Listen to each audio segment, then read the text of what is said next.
Well, of course, offensive lines are a big deal in fantasy football. We're going to talk to a former offensive lineman right now. Welcome to Fantasy Football Today. I'm Adam Azer. I'm joined by Uche Nwaneri, former Jacksonville Jaguar, played 7 seasons for the Jaguars from 2007 to 2013. If you go to his Twitter page at CHUKWU77, you can see him just destroying somebody on a rugby touchdown. It's pretty, I love it, man. I love it. Uche, thank you for being here. How are you? I'm good, man. Appreciate you having me on. You are the observant lineman. I know you've got some YouTube stuff out there. Tell us about yourself. Well, as far as my YouTube goes, I am the observant lineman. My observations on the game, I believe, are unique and give a little bit more of a behind the curtain perspective for fans to understand more about how offensive line interact on the field.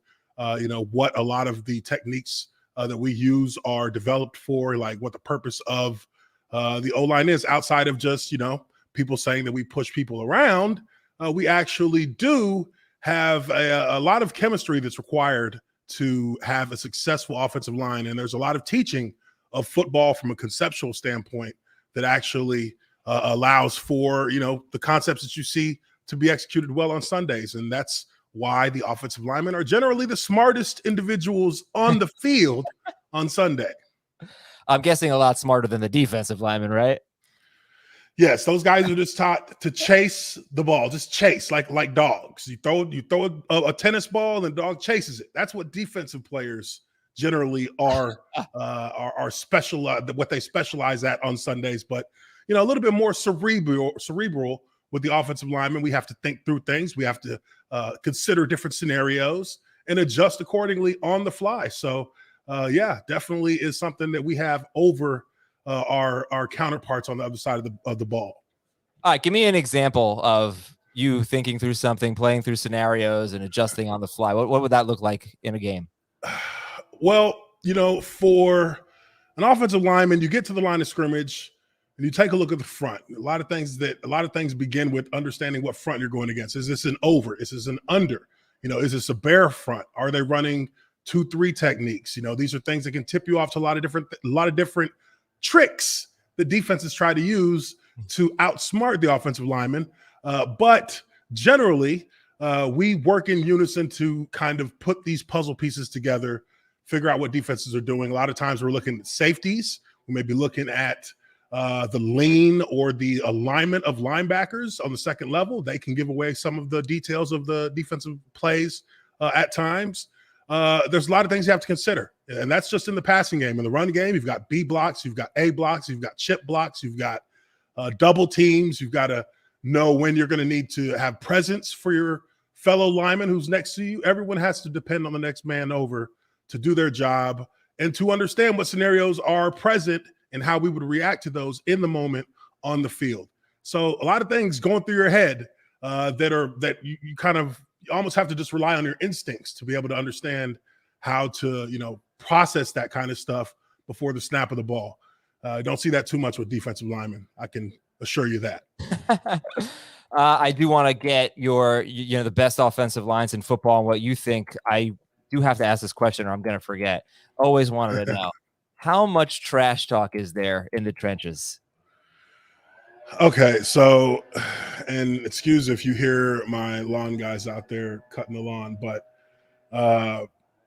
as far as the trenches goes, I will say that for me personally, I didn't have the energy for all that. It's hard enough to do what we do without having to use extra air to talk trash. We let our play do the talking. We might give you a little finger in the face when we're getting up or, pump the fist or, just kind of shove off, or we might even give you a little hump on the way up, a little hip thrust while we're getting up off the ground. But, all of the yapping and jibber jabbering on the field, for me personally, no energy for that. I just want to go out there and play ball.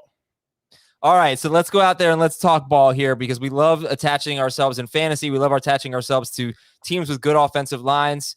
It was big selling point for Jonathan Taylor last year for sure. We've always liked that with the Cowboys. Of course, their situation has changed dramatically.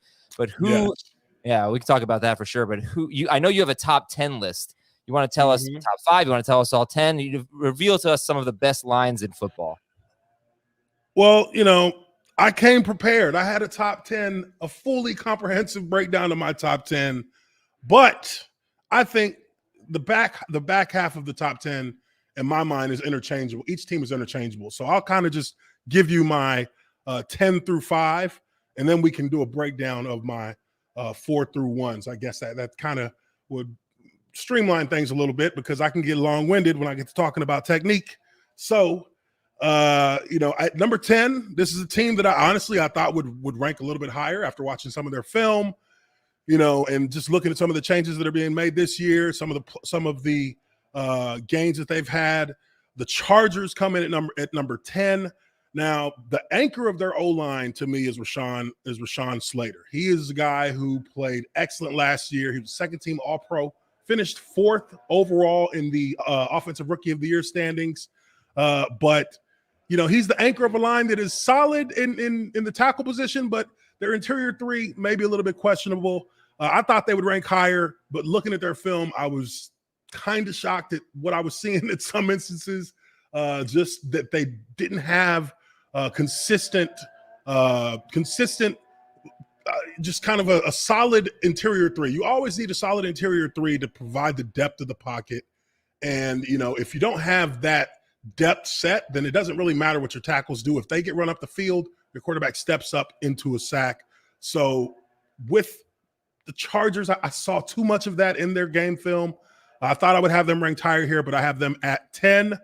At 9, and this is a team that honestly, I believe that they should be ranked higher, but there are some questions that come in the way of injuries that is going to be huge for a team like this to really kind of decide where they end up or where their offensive line can really gain its consistency, and that's Green Bay. Now, Green Bay at 9, obviously David Bakhtiari is going to be a huge question, how he fits back into this offensive line that's really not had him for an entire season. Also, you got Jenkins at right tackle. He also suffered a torn ACL, and looking at whether or not he's going to be able to come back from that and be consistent throughout the course of an 18-week season. That's always going to be a test for an offensive lineman's knees. It's going to be a lot of maintenance that's going to need to be taken care of for both of those guys to make sure you can get them through the season. But also another team that I felt had a little bit of liability in the interior, especially at that right guard spot for the Green Bay Packers. That position has struggled for them over the last season. But I definitely believe that if you can get answers to the question about Bakhtiari and how he's going to, how his play is going to resume, if he's going to be able to keep that elite level tackle play that he had before his injury, if he's able to continue to play at that high level, that'll answer a lot of questions about what Green Bay can be as an offense, as an offensive line, and as an offense in general. But I have them at my 9 spot. At my 8 spot, I've got Buffalo. I think Buffalo is honestly an underrated group. I think they have an underrated group of linemen, particularly their interior 3. These guys are solid. They're not going to blow you away on film, but they do get the job done consistently. And it seems like they give just enough. Josh Allen is usually a guy who can create his own extra time in the pocket, and he's not always forced to do that. Early in the season, he was last year, but as the season continued, they became a little bit more solid up front, and that definitely paid dividends for them going into the postseason. Their left side, solid. But I think what really defines this Buffalo offensive line the most, in my eyes, is the depth that they have. They've got a lot of depth. They picked up a couple of extra offensive linemen in free agency, and that's going to be something that they probably are going to have to lean on throughout the season. It's not so common to see the same offensive line group line up each and every week in the NFL. So having depth and being able to kind of keep the level of play from dropping off drastically, that's something that a lot of teams overlook when they think about their offensive line. And, Buffalo has not done that. They're actually preparing for a scenario where they may have to use that with the number of acquisitions they got in free agency. Next up, New England. I think New England is another offensive line that's a little bit underrated. You think of this as you think of New England as a team that is generally going to be a more pass happy squad, but It's actually the opposite with the way that this offensive line, the way they approach their offense with this line. The right side of their line is the strength of their line. There's no doubt about that. These guys have good, solid play in Andrews, Onwenu, and Trent Brown. These guys have been doing well playing as a unit. Now their left side, if Wynn is healthy, I think that there's possibilities there to even, kind of create more cohesive chemistry for this line to expand on what they did last year. Obviously, with Mac Jones back there, you're going to need to provide this guy some time to get the ball out, as he is not necessarily the most nimble of quarterbacks. But I think in the same breath as Tom Brady, if you give him a solid depth pocket that he can step up into, then he's going to be able to deliver. And that's going to be to the compliment of the Patriots as they try to, find something in this post-Brady world that they're living in. But their depth will be tested. They've had some injuries in the past, so they've got to be prepared for that. But they are a team that does have depth as well. They have depth in the offensive line, and that should help them as they go into the season. All right, now we've got we have our last group here. Okay, I got the Bengals here at number 6. Okay, so I see where we're at. Sorry. The Bengals at number 6. Now the Bengals, they had to retool this whole offensive line. I think everyone is clear that what they had to deal with last year was obviously not optimal for this Bengals offensive group, especially with a quarterback who was coming off of a torn ACL. This is a line that gave up 9 sacks in their playoff game against Tennessee Titans, gave up 70 sacks on the season. So this offseason, obviously, you had to know that they were going to be making some changes, and they did. They brought in an entirely new right side. You got Leo Collins. You got Karras and Kappa also added in free agency. So they've actually decided to bring in and spend some money on securing the safety of our quarterback Joe Burrow there, which obviously that is priority number one. If they're even considering anything about getting this team back to the Super Bowl, it starts with the offensive line, because that was definitely a liability for them last season. Now, this is going to be, I think this pays bigger dividends for them in the run game. Obviously, we all know about the passing game and what Joe Burrow can do there, but the run game is going to benefit from this. You've got a guy like Leo Collins coming from Dallas, which is another team that, traditionally has a very good offensive line, and they specialize in running the ball down the field, especially between the tackles. So, you would expect that we would see an even a more consistent performance from the Bengals in the run game with what they've done in the free agency this year. Next up, number 5.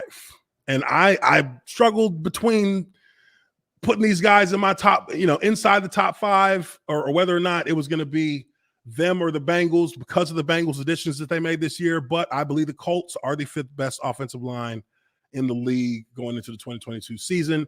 Obviously, they've got that star in Quentin Nelson at the left guard spot, but also they have Kelly and Nelson, who are, Kelly, Nelson, and Smith, who are really the glue. So you have 3 out of the 5 offensive linemen on this group who have played together for, who have extensive time playing together and have provided consistent play throughout their time. Watching their film, this team does great at moving defenders inside the hashes or inside the tackles rather.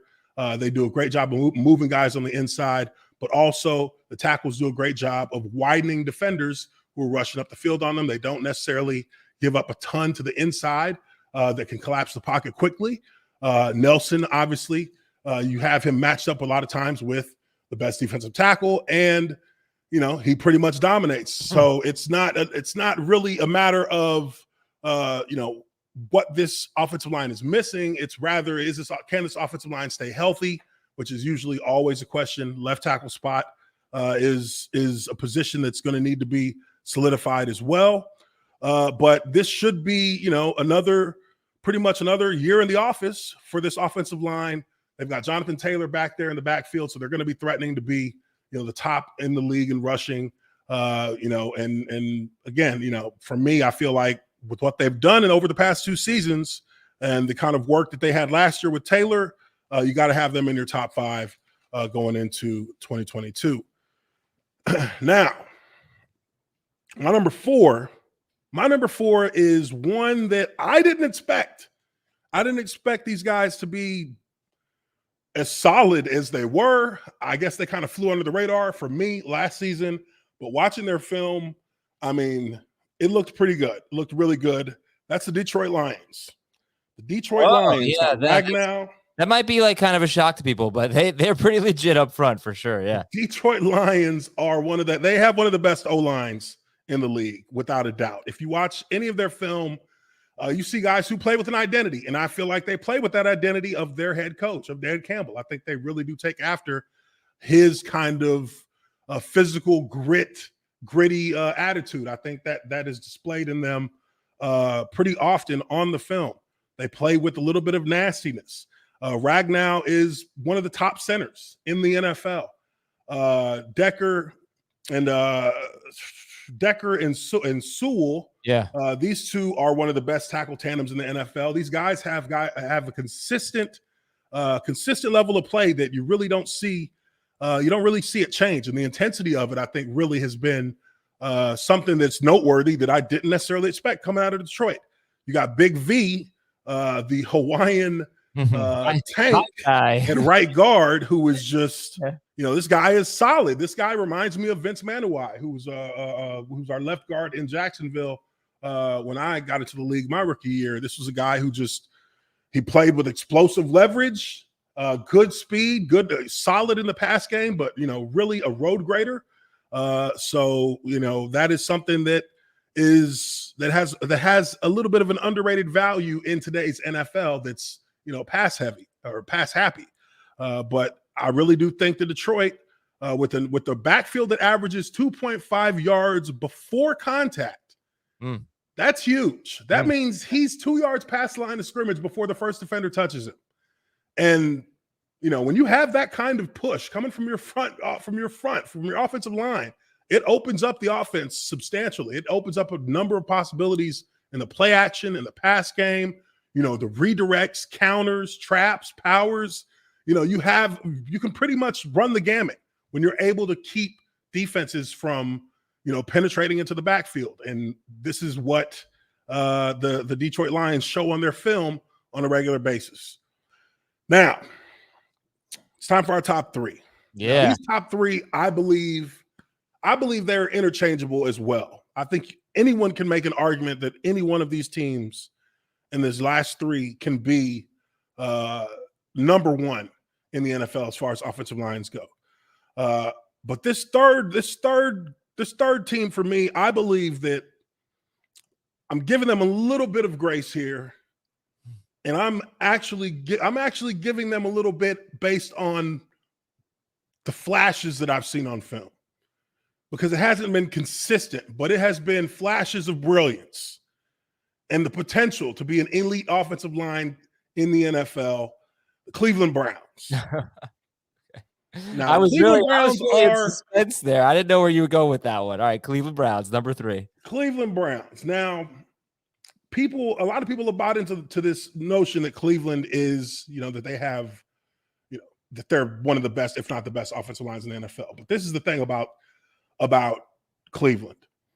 Cleveland finds a way to snatch defeat from the jaws of victory in how they play on the offensive line, because you'll see 3 or 4 plays in a row where these guys are literally walking defenses off the ball, and then you'll see 2 bad plays in a row where they're losing yardage on a run or they're giving up a sack on a pass. And, obviously, about what was going on with Baker Mayfield last year. That may have had some effect in just his comfortability in the pocket. These things affect offenses, in ways that you may not see necessarily. I mean, this is what happens. But, this is a group that has the potential to be a undeniably elite offensive line. Bitonio and Teller, these are 2 guys who have played pretty dang well on the inside for Cleveland. And JC Treader being, losing him in the offseason, maybe not the biggest knock that that Cleveland sees here, because Harris is competent, he's capable, he's a 5th round pick. I was a 5th round pick. You know, you can be a core player for your team regardless of what round you get drafted in, and he showed competent play. So I'm assuming that Cleveland believes that he can pick up the slack there, and they're not going to lose. They're not going to have much of a drop off with them. Now, this is a team that averages, again, 2.5 yards before contact per carry, which shows that when they're on, they're on. They also average 5.1 yards per carry as a running team. I mean, I think we know why. They have a tandem of running backs back there that can wreak all kinds of hell in all kinds of different ways. And, you know, it has benefited Cleveland greatly, even though you maybe don't see that in way of wins and losses right now. They do have the chemistry and they have the foundation to be an elite group. So, you know, obviously, solid at left tackle, solid at right tackle. Going to have to just make sure that the center position is squared up going into 2022. But Cleveland is my 3rd ranked team. Now, number 2. And, you know, this team has been consistent. They've been consistent. They've been rock solid in the run game and in the pass game. You know, with the questions on their offense, I think that has more to do with, per se, you know, really the quarterback than the offensive line itself. They've had a pretty top tier play going on the last 2 seasons, I think. But Philadelphia at number 2. Brandon Brooks is gone, but again, this is a team that had some depth. This is a team that has players who played together for a long time without Brandon Brooks last season. So, you know, I don't think you lose anything in terms of just in terms of consistent play, because they've already gone through that chemistry building phase when you have a new guy who comes in for an injured player. And, you know, they played for a number of games without Brandon Brooks last year. But the Philadelphia Eagles definitely are another team that has well-vetted starters. These guys, when I say well-vetted, I mean guys who play together for 10 plus games as a group. So you've got guys who understand each other.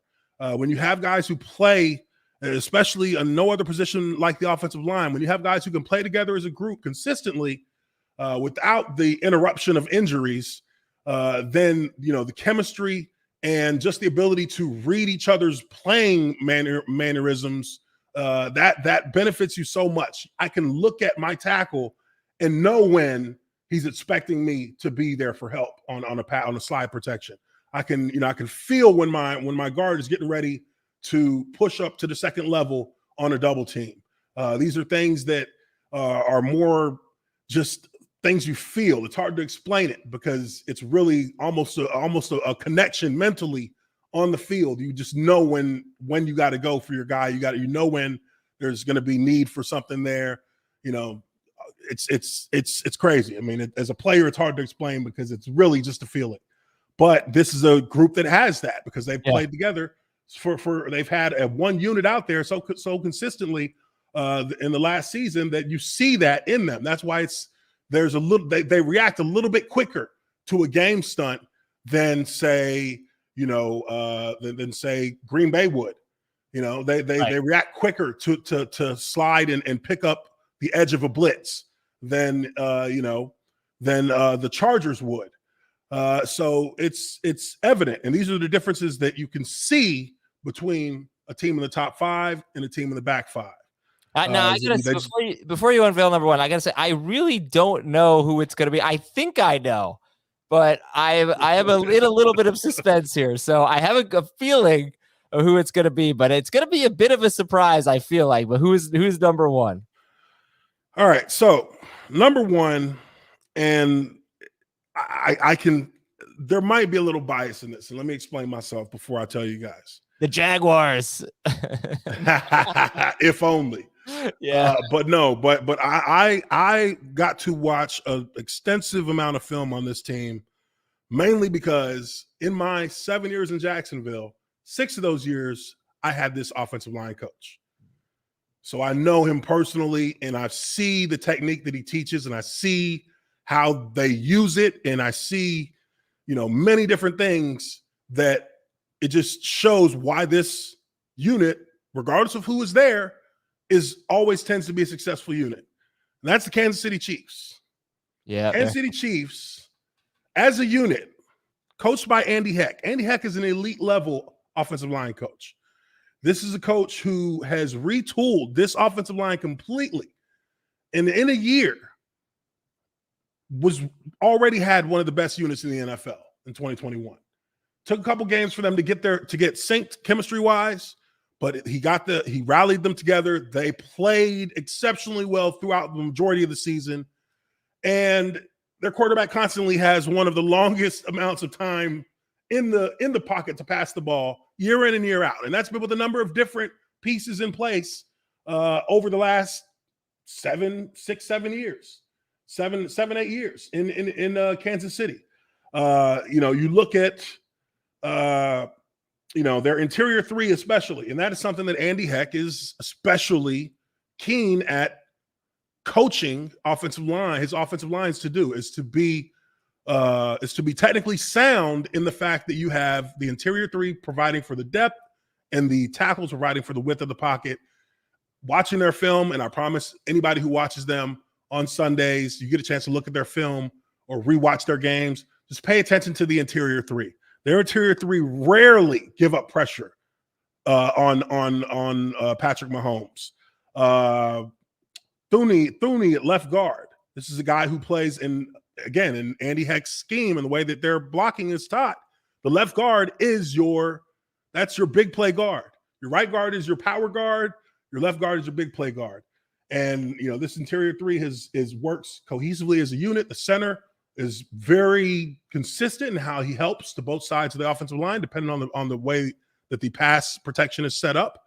And they've just shown to be consistent in the fact that they keep their quarterback clean year in and year out. And, they may not have been the best last season, but they were in the top 5. They may not have been the best the season before that, but they were in the top 5. They're consistently in the top 5. And when they do choose to run the ball, they run the ball well. And they run the ball with consistent technique, whether it's the shoulders being on the angle of the running back, whether it's double teams being vertical up the field to push defenders back, whether it's pulling the guards and the centers and the tackles on counters and power plays, which they tend to do that from time to time. They did it a lot in the playoffs last year. Kansas City has, in my book, been the most consistent at being a top tier offensive line over the past 4, 5, 6 years.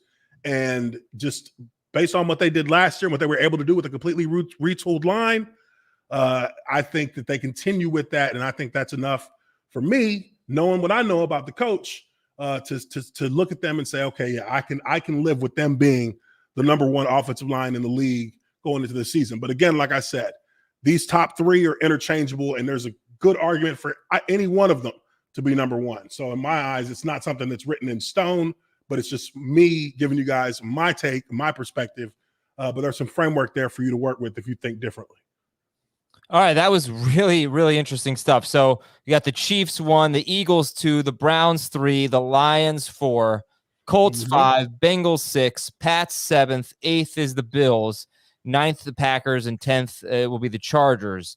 And for me, from a fantasy perspective, Uche, I mean, this is why I am taking Joe Mixon 5th or 6th overall. If I want to get a wide receiver in there, maybe, but he's my number 5 running back behind Jonathan Taylor, Christian McCaffrey, Austin Eckler, and Derrick Henry. And I take Mixon over Dalvin Cook. I take him over Najee Harris because he has never been on a team with a great offensive line or even a good offensive line. If you look at the PFF grades, this is going to be the best offense he's ever played in. You talked about it, that you think it's going to help their run game more, but I think Joe Mixon, from a skill position player standpoint, is arguably the biggest winner of the O-line derby from the offseason.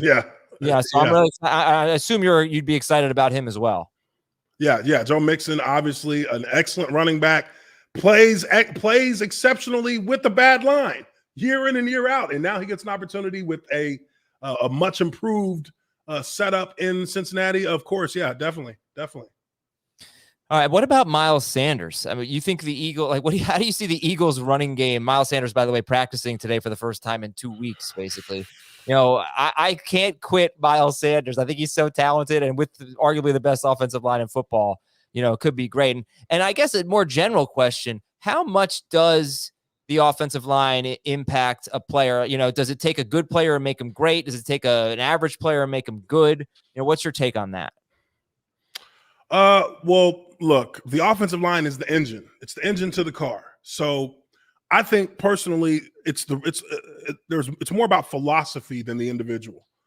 I think that if you look at a team like Pittsburgh historically, before the last 5 years or so, that's an offense that's historically had a mentality of running the downhill.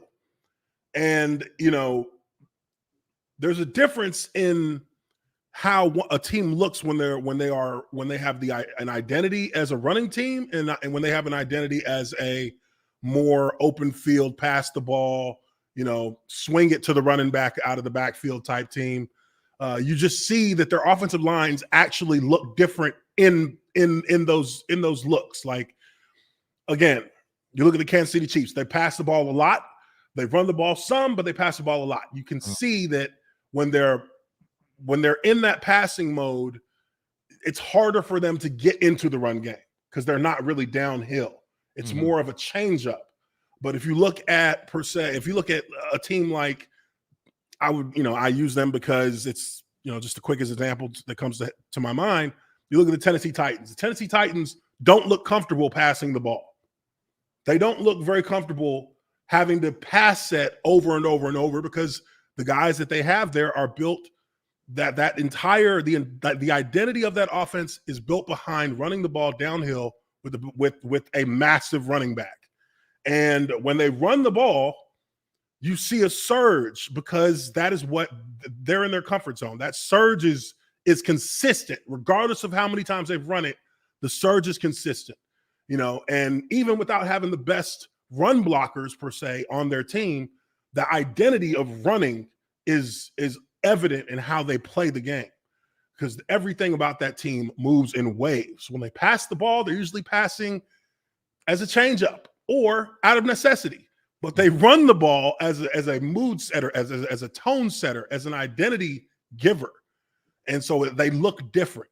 The Cowboys, they're another team that when they decide to have a running identity, they look different. They run downhill. I think one of the problems with the Cowboys over the past few years is that they don't want to. They should have an identity of being a downhill team, but they want to have. They have a problem between what they need to be and what they want to be. They're built to be a downhill, Emmitt Smith style running team with that offensive line that they had for 5 or 6 years. Tyron Smith, the center. What's the center's name? Zach Martin at right guard and Zach Martin at right guard. You had the center. And then you had La'el Collins and Tyron Smith at the left tackle spot. This is a team that was built to run like the 90s Cowboys and throw it over the top. I don't know how I had Travis. Yeah, Travis Frederick. Yes. That one. Sorry about that, folks. Yeah, I'll let you go, but I'm actually doing a draft. Are you like hooked on fantasy football yet? Are you still? We're having our draft on Monday, 8 p.m. Let's go. If you go to my YouTube channel, Uche Waneri, our Lineman Life Live fantasy football team, our fantasy football league. We still have, I think, three spots left on the 2020 team fantasy league. So if you go to the community tab on my YouTube channel, the link is there, and you can try and get one of those last 3 spots. All right, very nice. I just drafted Derrick Henry. And I want to ask you about Henry and Zeke because these are 2 guys who have run behind very good offensive lines, and I don't know if that's going to be the case this year. Do you think they're going to be able Tennessee is going to – Yeah, go ahead. Tennessee's going to have it. Tennessee is going to be Tennessee. I think even with a line that's not necessarily as skilled as the line they had last year, that's what their identity is. So they will mold whoever is in there in that image of being a downhill blocker. And, they'll take shots where they can in the passing game, but again, it's what they are. So they're going to be what they are. The Cowboys, I don't see it changing for them either. I think this is the team that has a running back that has elite level talent potentially, but they haven't exploited it enough because they have a quarterback who is potentially an elite level quarterback, and they can't decide whether or not they want to be committed to that elite level quarterback or that elite level running back. But as soon as they decide on, or as soon as they decide on committing to that running back and committing to that running philosophy, I think that they'll find that the passing game will be much easier because they have the skills. They have the skill up front to move people. We've seen it year in and year out. They just don't do it enough. All right, well, I'm going to let you go. And first of all, I appreciate your time, but we need a Penn State-Purdue prediction for tonight, one of the big games on this Thursday night slate. You are a Purdue Boilermaker alum here, so yes. You got tonight. No bias here. I mean, look, man, we're in Ross-Ade Stadium, man. We're in West La La. You're in West La La at Ross-Ade. I'm going with my Boilermakers, 24, and those Penn State Nittany Lions, 10. Ooh, a statement win in week 1. A statement win. Let's get to that top 25. We should be in the top 25. Let's go. All right. Hey, thank you so much, Uche Waneri. It was great talking to you. Great insights. Appreciate you. Not something we're capable of doing on our show. So thrilled to have you in here to talk to offensive line with us. And good luck in your fantasy draft. Thank you, man. Appreciate you. Hope you guys have a good one. And I'll see y'all in week 1. All right. On Friday on Fantasy Football Today, complete average draft position review. We'll talk to you then.